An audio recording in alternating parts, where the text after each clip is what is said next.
everyone. It is about 5:30 in the evening on October 4th, 2019. Already in October. 3 months left, and 2020 will be upon us. But for today, we are finishing the comparison between the two Beyers, the T1 and the 1990 Pro, the T1 second gen, that is. We've already done the bass response, we did the mids, and now it's time for the treble and the overall conclusion. Let's just jump right into it, shall we? So we're going to go to our test playlist. We have, 38 followers. I think it says 38. Is it 38 or 35? I can't tell. We have a lot of followers. It's really good. So we have 3 songs we're going to test. Scherzo for X-Wings, Flight from the City, and New Light. And all 3 of these is going to provide us a different type of presentation to the treble region, which is what we want to test. We have the same test parameters we've been using in the last 2 videos, A and B. A is going to be the T1, B is the 1990. The switch itself is plugged into the RME ADI2 DAC as it has always been. We are going to start from negative 30 decibels on each headphone with every song that we start, and then we're going to start playing around with the volume. Okay, so why don't we just get right to it? We are going to go to Scherzo for X-Wings. We have the T1 on our head, plugged into the ADI, and it's at negative 30. Let's start. At negative 30, the beginning of this song is fairly muted. It's not bad. I can hear it, but it doesn't have that energy. So I'm going to increase the volume to negative 20. And even at negative 20, it just sounds a little too loose overall, the treble. Not enough energy.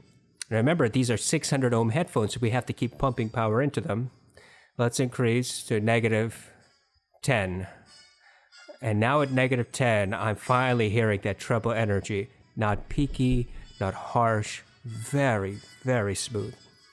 It's almost like a difference between a sharp knife and a stage knife, one that's really blunt, it's a rounded edge to it, a rounded end to it. And that's exactly how the T1s present treble, very rolled off.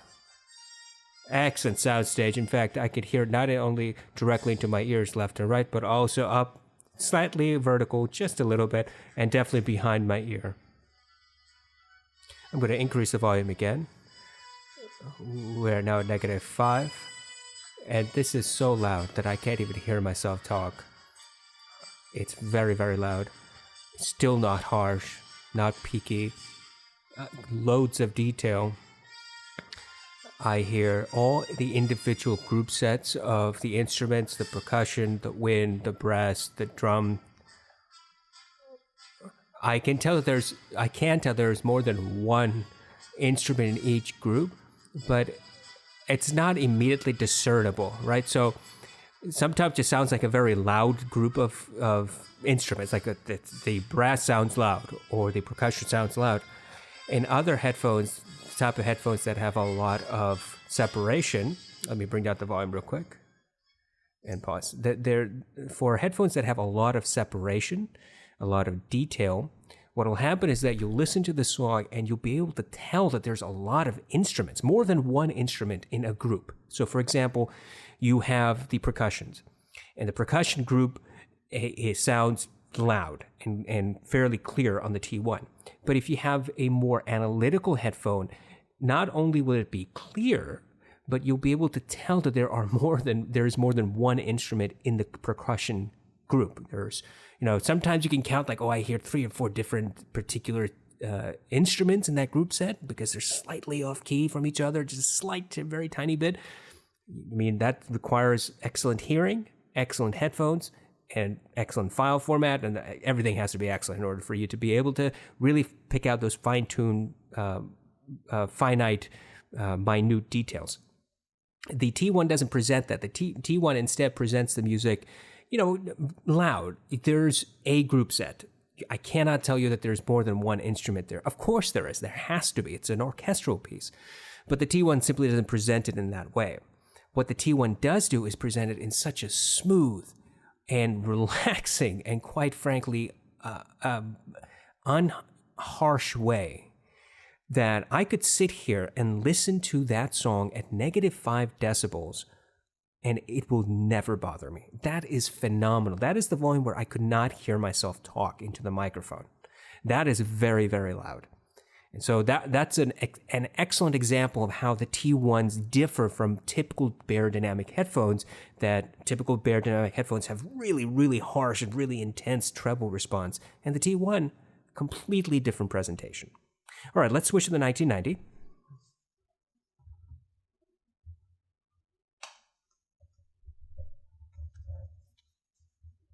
I have the 1990 on my head, and let's start again. Here we go. Again at negative 30 decibels. I can immediately hear that there's a slight difference in clarity, just ever so slight. It just sounds a bit less veiled, whereas on the T1, the beginning of the song had just a slight muffling to it, very, very slight, almost like there is a very thin sheet in front of you and the speaker. I'm going to increase the volume to negative 20.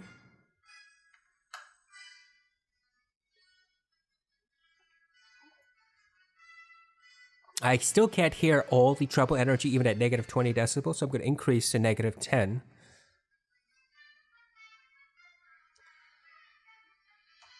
Oh, yeah. So at negative 10, that harshness starts bleeding in. You can really feel the energy in the 1990, especially here, where the instruments go da da da da da. You know, that harshness, just the treble energy, just starts piercing your ear at negative 10 decibels. That's really loud, and it becomes a little bit uncomfortable. It hasn't crossed my threshold yet, but for some people, it would be very harsh for them. People who are really treble averse.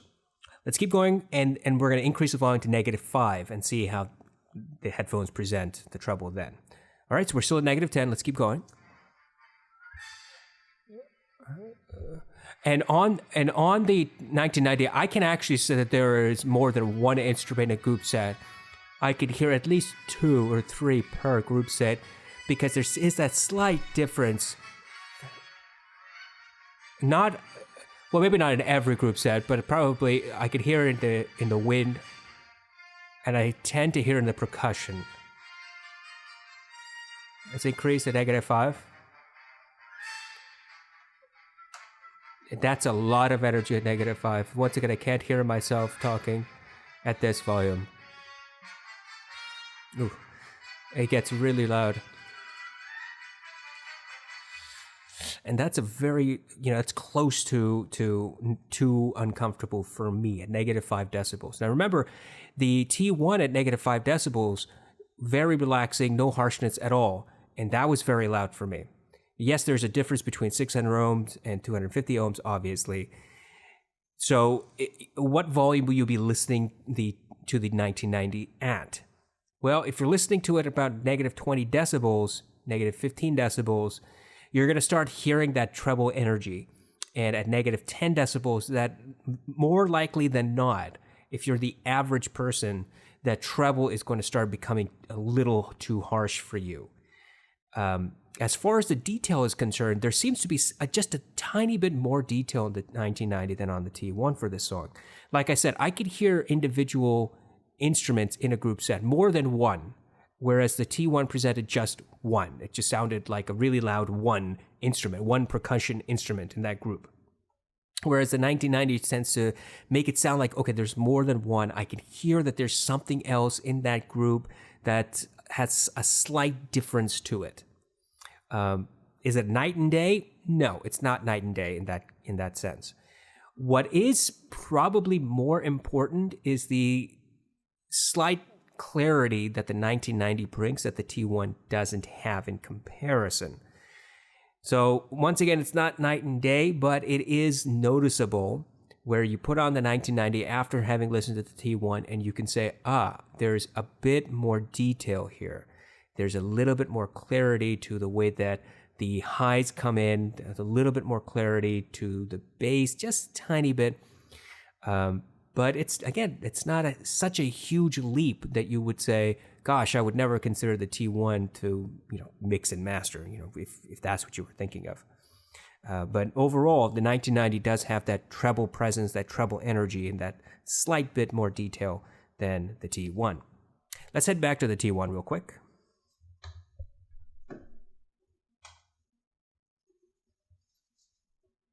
All right, so we're back on the T1, and we are going to move on to Flight from the City by Johan Johansson. Here we go. Oh, let me bring down the volume. There we go, -30, and let's go. Very smooth, incredibly smooth start.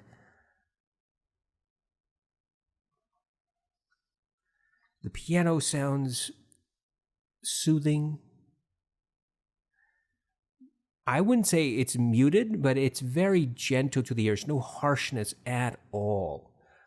I'm going to increase the volume to -20. And now at -20, I could hear that high-pitched instrument, whatever that is in the background. It could be the cello, it could be a violin, just kind of playing in the background. Now I finally hear it at -20. I didn't hear it at -30. I can hear the buzzing. There's this electrical buzz that's at the undertone of this song. I'm going to increase the volume to -10. And -10 is the loudest I would listen to the song at. I could barely hear my voice. Very soft, smooth, no harshness. When the piano keys are pressed down, there's typically sometimes a thunk sound if you have analytical headphones, because that, just the striking of the keys, the wood keys on the wood, I mean, you can just hear it. It's a thunk. Whereas on the T1, it's not a thunk. It's more like a muted thunk, right? Like a thung. It's a lot more veiled, that micro detail on the T1. You can still hear it. It just sounds a little bit muffled, a little bit veiled. No harshness, no peakiness. I can hear the cello quite distinct from the piano, but there's a bass frequency with the T1 that's slightly, nudging up against the cello and slightly melding. So there's no hard line separation with the T1, but they do have different tonalities. Okay, let's stop and let's bring this volume back down to -30. Okay, we're at -30 and we're going to switch to the 1990.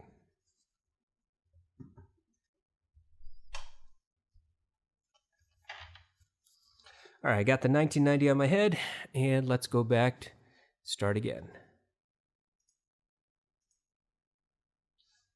Immediately you can sense there's a slight bit more clarity, even at -30. I can hear that electric buzz even at -30, whereas on the T1, it had to be bumped up to -20 to start hearing that. I can also hear the cello or the violin, whatever that is. I can hear that right now, whereas with the T1, I had to increase to -20 to start getting that detail. Let's increase to -20.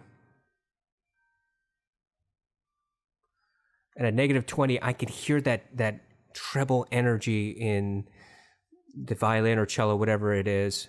It's this high-pitched noise. The electrical buzz is much cleaner and clearer on the 1990 than on the T1. It just comes out unmuffled. I would say that the piano also has a bit more clarity to it, whereas the T1 adds a smoothness, almost a veneer over the top of that piano frequency. The 1990 just presents it without any veiled sense to it. I'm going to increase the volume again to -10. And at -10, it starts getting really pretty harsh. Even the piano has this kind of umph behind it. It's a little too harsh to my ear. Yeah, so when the piano key is hit, there's this sharp response. It's almost like, it's going ding, ding, ding. It's that sound that just pierces your eardrum as soon as the key is pressed downwards. And it's not a thunk thunk sound. It's not like the key being itself pressed down. It's the note that's registered with the piano string. As far as the separation, I would say there's a slight bit better separation on the 1990 at this point of the song with everything playing than there was on the T1. The cello comes out a little bit cleaner.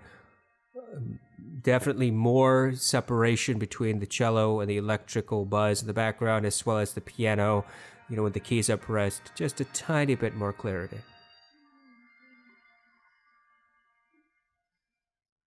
Okay, I'm going to bring this back down to -30. So on this song, I would say, the separation is present in the 1990 a little bit more than on the T1. It's not night and day. So here's the thing. If you were to put on the T1 and listen to it at a respectable volume so you could drive the drivers, right? You can power the drivers to their optimum level. You would get, very, very close, almost indistinguishable to the 1990s response at a medium volume, because we have a difference between 600 and 250 ohms. The clarity does appear more on the 1990, but it's not so much more clear. It's not it's not like you were, swimming in molasses and all of a sudden you now jump into a pool of water. And you can see, oh my gosh, this is now water where I was swimming in. Why were you swimming in molasses? I don't know. It's not that type of night and day difference. It's more subtle. And the biggest thing I would say, other than the clarity, which is not huge, the biggest difference is the treble. Whereas on this song, the 1990s treble response becomes fairly harsh, around -15 decibels and definitely at -10 decibels. Especially with the piano, it does something really weird with the piano frequency, where when the pianist hits down on the key and the piano string is plucked or hit or whatever it does, there's a sharpness. It just kind of ear piercing that just happens just for a second as that string is hit. That wasn't present with the T1, and when that happens, it really just distorts or prevents me from hearing the note clearly. It just comes into my ear and it pierces my ear, and then it moves on, and I can hear the rest of that note, and I can hear the rest of the mix. But it's very uncomfortable for me. For other people, it might be, it's great. I like that pierciness. That's fine. But for me, I don't think it really is flattering to the piano when the 1990 does that. But that's at high volume. That's at -10, which is extremely loud volume for the 1990. All right, so let's switch back to the T1 and finish up with New Light.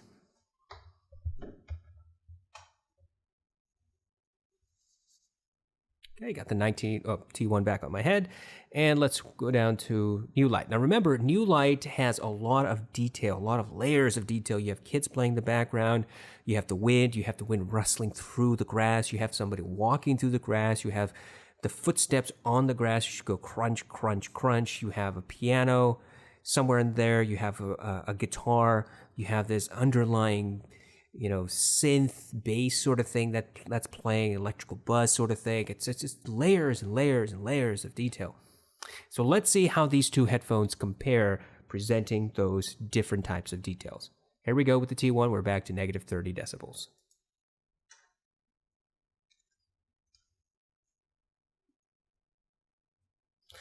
At -30, it's fairly muted.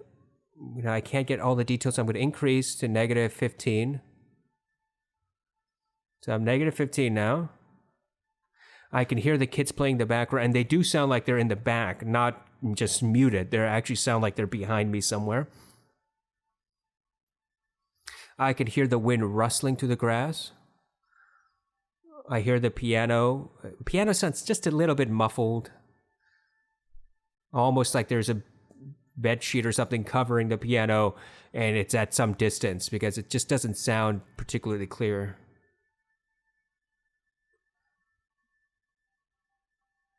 I'm trying to listen for the footsteps on the grass, and I can't yet hear it.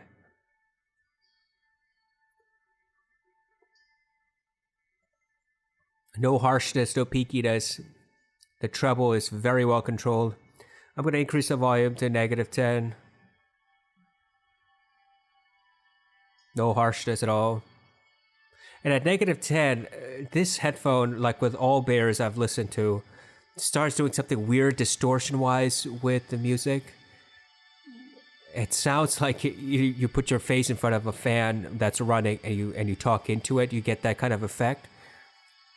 The underlying synth and the I think it's a string instrument. It just sounds really distorted at -10 decibels. So if I break this back down to -15, that distortion is much less. Bring it back down to -18, that distortion is gone. So -18 decibels and higher, the T1 starts having this kind of distorted effect to the synth sound. Good separation of everything, but there's a bit of melding of the frequencies. Just sounds like there's no hardline separation amongst the piano, the guitar, the synth. Okay, so I did not hear the footsteps, which I was supposed to hear early on in the song. So I'm going to increase the -10 decibels, give it plenty of power. I'm going to restart the song. I'm going to listen for the footsteps and let's see if I can hear it the first 30 seconds.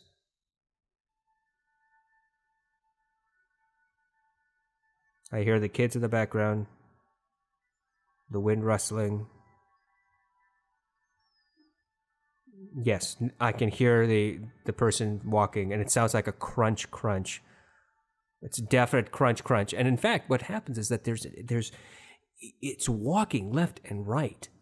So the first footstep is in the right ear cup, and the next two are on the left. But it's not just in the left. What happens is that the second footstep, the one on the left, you hear it, and then you hear the third footstep on the left, and it sounds a little bit further away. So there is, in fact, some sort of distance that's presented in the headphones. So the right ear cup is the closest because it's almost like the person standing right next to you, then takes the next step, walking to the left side of you into your left ear cup, and it sounds a little bit further away, and then he takes the third step, and it sounds even more far away. And so that's a really excellent way of reproducing this micro detail. I heard the crunch, crunch, crunch, but again, I didn't hear it at the lower volume. You have to put juice into the T1 to get that detail out. And it was at -10 decibels. But if you keep listening to it at -10 decibels, there's going to be a point of the song around halfway where it's starting to distort a little bit of that bass frequency and a little bit of that synth music. And it's just kind of does this weird thing.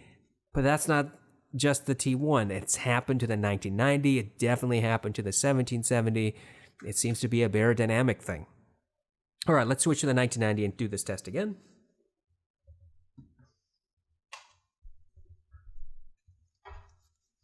All right, I've got the 1990. We are bringing this back down to -30 decibels.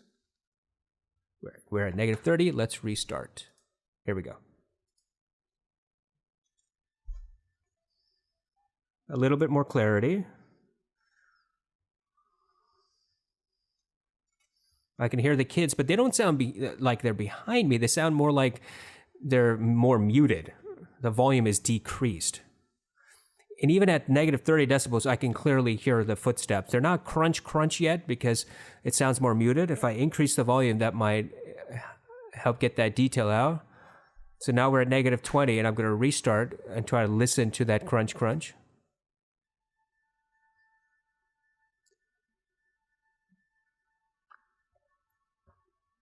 I hear the wind. It's a little bit clearer, the wind is. I hear the person walking. But there's a huge difference, though, I would say, in the micro detail presentation of the footsteps. They do not sound the same as on the T1, where the T1 definitely presented it as if it's close, then far, then farther. The 1990 just presents it left and right. There's no distance presentation at all. I'll increase the volume again to -15. And at -15, I can start hearing that distortion that we were talking about previously. Absolutely present. The piano has a good separation. The guitar has hard separation from the piano, but it's that weird fan type effect that's going on in the background that really is not flattering. I'm going to decrease the volume and tell you where it stops.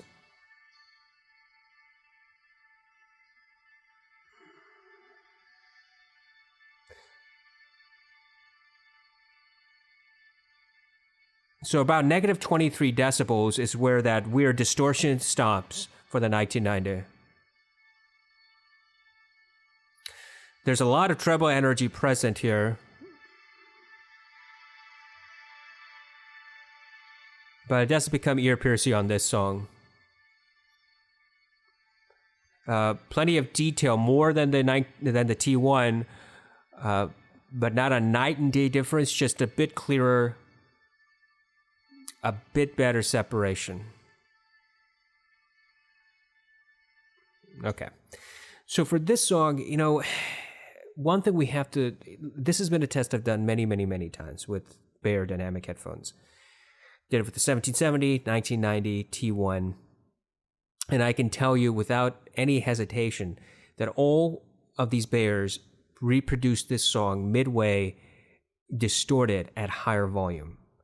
For the T1, it was anything above negative 18 decibels. For the 1990, it was anything above negative 23 decibel. For this song, midway through, it starts having this weird distorted sound effect. And it does not flatter the music at all. It starts distorting and confusing the sound signature for this song.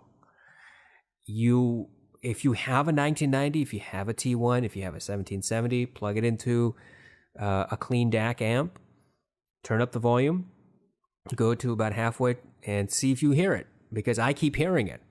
Now, somebody once said, oh, maybe that's just a micro detail. That's just a detail that the Beyers are bringing out. It's not a detail. It's definitely not a detail, because there's no such thing as distortion as a detail. I mean, for tubes there is, but there's no such thing as distortion as a detail, because none of the other headphones that I have, no audeze, no Sony, no FourX, no the Oppo, Mr. Speakers, Meze, Denon, there's nothing else that I have ever tried. Sennheiser's nothing else that I've ever tried that has the same distortion. It doesn't have a distortion on those others. So it's just Beyerdynamic, and I don't understand why it does that, other than just to say it's the Tesla driver. That's all I have to conclude. Other than that, what do I think of the headphones on with this song? I think that they both provide just about the same amount of treble detail. I don't think that there is much treble harshness to be had from this song. And when I try to increase the volume to try to get to that treble harshness for both headphones, it just became distorted because of that distortion we were talking about. And it's not worth it to try to keep pushing it harder and harder if the song just starts getting more and more muffled and more distorted as I'm trying to get it to get peaky. But that's just this particular song. All right, let's talk about conclusions. What do I think? I think that the T1 is a fantastic headphone. It's very pricey, obviously. It's very pricey. But it's a type of headphone that I think that if you find it used in good condition, or if you find it refurbished for a couple $100 cheaper than the MSRP, it's a headphone I would definitely recommend somebody try. Not necessarily you're going to love it, not that you should definitely go out and buy it, not that. It's just you should try it. Because this is Beyerdynamic doing something really, really well. Rolled off treble, so it never becomes peaky. You have a slight, ever so slight bass boost, not enough to destroy a song, not like Beats, not like Bose. You have great soundstage. It's not the best I've ever heard. It's not HD 800S great. It's probably fairly close to the HD 700, fairly close to that. It's got a little bit of verticality to the music, so you hear it just above your head. It's got depth to the music, so you feel as if it's behind you. You have distance in the music, so you can hear it. It's not just quieter, it sounds as if it's further away. So I don't know how they managed to do this, because it's really, really difficult to get that type of presentation from headphones. And Beyerdynamic was able to do it with the T1 2nd Gen. On the other hand, you have the 1990, which does in fact have slightly better resolution, slightly better detail retrieval, slightly better clarity, but it's not a night and day difference. What the T1 has is a relaxed sound in comparison. What the 1990 has is a slightly more clear sound in comparison.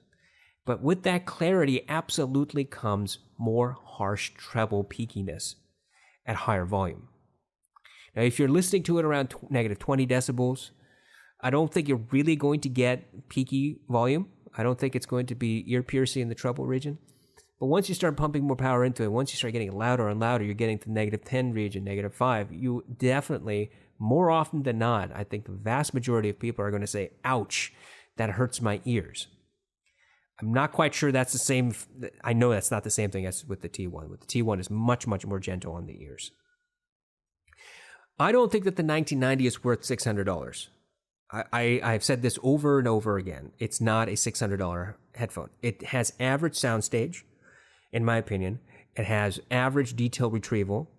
It has average presentation of the music with respect to hardline separation of instruments. It's not great at anything, but it's good. It's good at stuff, right? It does stuff good. It's like your baseball switch hitter, right? It's like you have this guy, you know he can perform, you put him up on the mound, the pitch comes, you know that there's a good chance he's going to be able to get that ball out into left field, give somebody a chance to run the base, and he himself is going to get on first, right? So this is the type of headphone you can say, I can rely on this headphone. If I need to, this headphone is going to perform for me. It's going to do what I need it to do. It's not a Babe Ruth, okay? It's not a DiMaggio. Those of you who don't play baseball have no idea what I'm talking about. It's not a type of headphone where you say, we need to put this headphone in to win the game. That's not the 1990. Okay? The 1990 is a good all-rounder headphone. It's the type of headphone that will get the job done, but you will not get complete detail retrieval from them. You will not get amazing soundstage from them. You will not get verticality. You will not get a 3D effect from the music surrounding your ears. So there is a give and take with the 1990. It might be better than your Bose. It might be better than your Beats. It might be better than your Sonys. But in comparison with the T1, it's not a huge difference. So just keep that in mind. If you're struggling between these two headphones, do I get the T1 or do I get the 1990? Oh, the 1990 has so many amazing reviews. It's so much more better. It's not true. It's not so much more better. It's slightly better. And if that's all you're looking for, slightly better, then great. The 1990 might do the trick for you. It's a little bit cheaper than the T1 right off the bat. You can find it used or refurbished, probably a little bit cheaper than that. And, you might be happy. But for anybody who says that the 1990 is a headphone, it's an end game headphone, probably should be careful with their words. I don't think that there is such a thing as end game, first of all. And second of all, I think that you are presupposing that there is no other headphone on the market that you can possibly listen to that would outdo the 1990.